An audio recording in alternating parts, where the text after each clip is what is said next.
గొడవలు వస్తాయి.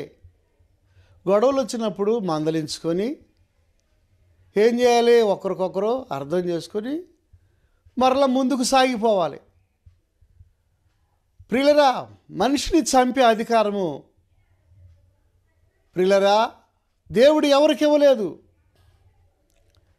దేవుడు చంపాలి. ఆయన సృష్టికర్త కనుక. మనుషులను చంపుకోవటం ఏంటండి? కయ్యూను మిక్కిలి కోపం వచ్చి అతని ముఖము చిన్నబుచ్చుకొనగా. చూసారా ప్రియులరా? చిన్నబుచ్చుకున్నాడు, అలిగాడు, మూతు ముడుచుకున్నాడు.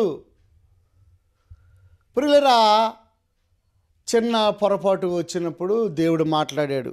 యెహోవా కయ్యూనుతో, ఆదికాండము 4వ అధ్యాయం